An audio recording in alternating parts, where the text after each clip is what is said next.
Hi guys, இது வந்து ST sisters vlog அப்படின்னு சொல்லிட்டு நாங்கள் ஒரு சேனல் ஆரம்பிச்சிருக்கோம் காய்ஸ். இந்த சேனலுக்கு உங்களால் முடிஞ்ச அளவு சப்போர்ட் பண்ணுங்க ப்ளீஸ். இது வந்து நாங்கள் ரொம்ப கஷ்டப்பட்டு எங்களால் செல்லில் இருக்க மெமரி ஸ்டோரேஜ் எல்லாம் டெலீட் பண்ணி உங்களுக்காக வீடியோஸ் போடணும் அப்படின்னு சொல்லிட்டு நாங்கள் எடுத்திருக்கோம். இது வந்து எங்கள் அத்தையோட மொபைலில் நாங்கள் கஷ்டப்பட்டு அவங்கள்ட்ட கெஞ்சி எடுத்திருக்கோம். இந்த வீடியோஸ் எல்லாம் அடுத்து ஒரு நாளைக்கு 3 வீடியோஸ் போடுவோம் காய்ஸ். ஃபர்ஸ்ட் நீங்கள் லைக் பண்ணுங்க, சப்ஸ்கிரைப் பண்ணுங்க, எங்களுக்கு நிறைய சப்போர்ட் கொடுங்க காய்ஸ்.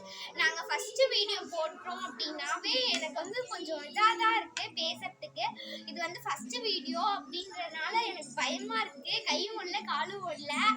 இப்போ ஃபர்ஸ்ட் நான் உங்களுக்கு ஒரு பர்சனை வந்து மீட்காக காமிக்க போறேன். யாருன்னு பார்க்கலாம் வாங்க. அது எங்க குட்டி கண்ணுக்குட்டி தான். இதுதான் எங்க கண்ணுக்குட்டி. எனக்கு ரொம்ப பிடிச்ச கண்ணுக்குட்டி. இந்த கண்ணுக்குட்டியை தான் ஃபர்ஸ்ட் நான் காமிக்கணும்னு நினைச்சேன். இதோ காமிச்சிட்டேன். இங்க பாருங்க, இந்த கண்ணுக்குட்டி தான் எனக்கு ரொம்ப லக்கி பர்சன். இதனால தான் நாங்க ஆரம்பிச்சோம்னு சொல்லுவேன். ஏன்னா இதுக்கான காரணம் ஏன் இதை போய் சொல்றாங்க அப்படின்னு நீங்க நினைக்காதீங்க. இதை வச்சுதான் நாங்க இன்னும் நிறைய